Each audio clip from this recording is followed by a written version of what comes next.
So far, we've seen how to construct point clouds of individuals and categories in MCA. In this video, we are going to show you some interpretation aids shared by all principal component methods and also look at how to use supplementary information, including supplementary variables, in MCA.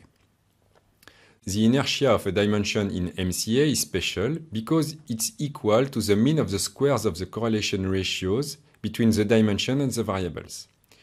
This property validates our way of interpreting the synthetic variables defined by the MCA dimensions. So these MCA factors are quantitative variables, which summarize the qualitative one. Note also that as the squares of the correlation ratios are between 0 and 1, the contribution of a given variable to a given dimension is bounded by 1. Furthermore, the mean of the correlation ratios, and thus the inertia, is also found between 0 and 1. Now, let's look at the percentages of inertia. These are generally lower than in PCA and correspondence analysis because the individuals are located in a high k-j dimensional space, which gets bigger and bigger as the number of categories per variable increases. The following little calculation shows what the percentages of inertia associated with given dimension tend to be small. We calculate the inertia of a dimension, lambda s, over the total inertia, and since the eigenvalue lambda s is less than 1, we find that the percentage of inertia has to be less than j over k minus j multiplied by 100. So with 10 variables and 10 categories per variable, even if the variables are strongly linked, the maximal percentage of inertia that can be in a given dimension is 11%.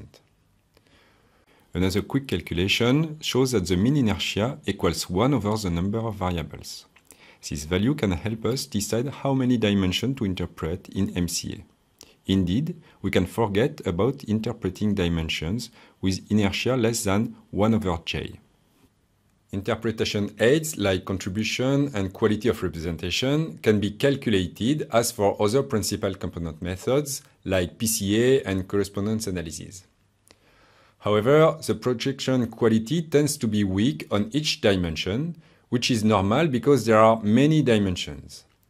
As for the categories, as a weight is associated with each of them, the most important contributors are not necessarily the most spread out points on the graph. The contribution of a given variable to the construction of a given dimension can be calculated by summing the contribution of all of its categories. This contribution is equal to the square of the correlation ratio between the dimension and the variable, divided by the number of variables. To calculate the relative contribution of each variable, we divide by the inertia of the dimension lambda s. We can now turn to looking at how to use supplementary information to interpret the simultaneous representation graph. To do this, we are going to use the transition formulas to calculate the coordinates of the supplementary elements. By element, we mean either a row or a column of the table. So here, this means either an individual or a category. In any principal component method, an element is labeled supplementary if it hasn't been used to build the dimensions. Note that for categories, all the categories of a given variable must have the same status. They all have to be active or all supplementary. This is why we label variables active or supplementary. Barycentric properties helps us to calculate the position of a supplementary individual or category. Let's take, for example, a supplementary category. Once the positions of the individuals have been set in stone, we can calculate the barycenter of any subset of them. In practice, MCA almost always comes with supplementary variables, as these provide context to what we are doing and are therefore extremely precious to us. This plot shows the categories of the supplementary variables. In order not to put too much on the same plot, we don't show the active categories or the individuals. However, individuals as well as the active or supplementary categories can be put on the same plot. We see that the supplementary variables are linked to the dimensions. For instance, the groups of edges appear in a rising fashion from bottom right up to the top and around to the left. Similarly, professions and marital status categories spread out in certain ways along the dimensions. Moving on to the interpretation of the MCA plot, we can say that towards the bottom right, we have the younger individuals, mostly white-collar workers, living alone, with lots of activities like cinema, shows, and computers. At the top, the individuals are older, with activities like fishing, knitting, and gardening. And lastly, to the left, we find manual laborers and blue-collar workers, relatively older, with few leisure activities. These interpretations involved a two-step process. First, we used only active variables, and then we brought in the supplementary ones. Also, in our set of interpretation aids, we include the notion of supplementary quantitative variables. In MCA, active variables are by definition qualitative, so quantitative variables must be by definition supplementary. In our example, we were able to interpret the first diagonal in terms of the number of leisure activities undertaken, from which comes the idea to literally create a quantitative variable called number of activities per individual and see what it looks like. To visually represent this variable, we're going to proceed like for PCA and use the correlation circle representation. Each variable is represented by its correlation coefficient with the dimensions. This gives us the following graph, which shows that the number of activities performed is perfectly characterized by the plane defined by the first two dimensions. Essentially, it corresponds to the first diagonal, which comforts our initial interpretation. Note that if we do want to make a quantitative variable active, we can discretize it into classes, making it qualitative, and it can then be used as an active variable.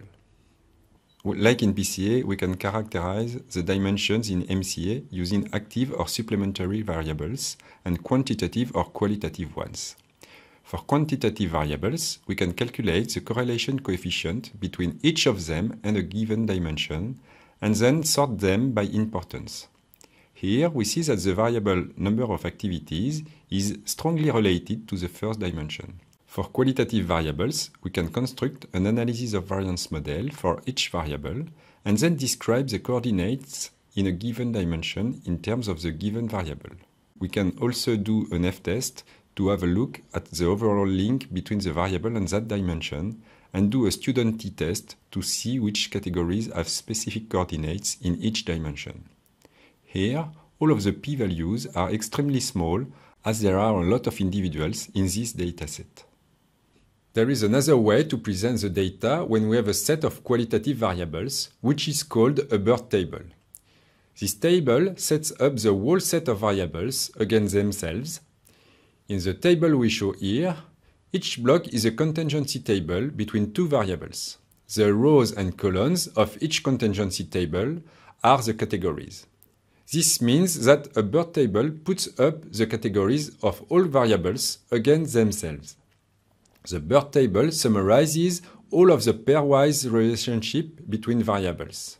In a way, it's analogous to a correlation matrix which brings together all the pairwise correlations between variables. So, what kind of analysis can we put into place to study a BERT table? One simple idea, coming by analogy from contingency tables, is to do the same kind of analysis, but for the BERT table. When we run correspondence analysis on a BERT table, we get exactly the same dimensions as in MCA, but with different eigenvalues. The eigenvalues coming from a BERT table are the squares of the eigenvalues coming from the complete disjunctive table. So, which eigenvalues should we work with? Previously, we interpreted the eigenvalues coming from the complete disjunctive table in terms of the mean of the squared correlation ratios. As this interpretation is quite useful, we are going to stick with it.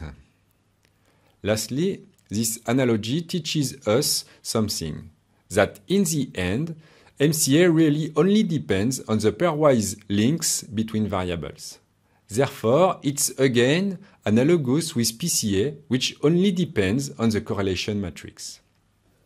Well, it's time to wrap it up for multiple correspondence analysis and make some conclusions. First, we have seen that MCA is the principal component method to use when we have tables of individuals versus qualitative variables. The general strategy in MCA is to look for the principal dimension, explaining the variability between individuals, and to closely examine links between variables. From this general point of view, the situation is identical to PCA. Technically speaking, the main ways of interpreting the data are quite simple. An individual is at the barycenter of its categories, and a category is at the barycenter of the individuals that are in it. This gives us a quite broadly useful methodology because these types of data tables are quite common in reality and can be easily interpreted as we have seen. In particular, multiple correspondence analysis is a particularly useful method for dealing with survey data. The possibility of interpreting the eigenvalues as the means of the squared correlation ratios is a fundamental property of MCA. This validates the interpretation of the MCA dimensions as synthetic variables. The MCA dimensions are quantitative variables which summarize, in a way, the qualitative variables. We have insisted in using the squares of these links. This representation is particularly precious to us when there are a large number of variables. Like for other principal component methods, it's useful to validate our interpretations of the results by going back to look at the data. MCA will suggest to us links between qualitative variables, and if we want, we can then construct pairwise tables for such variable pairs and analyze and visualize them using correspondence analysis.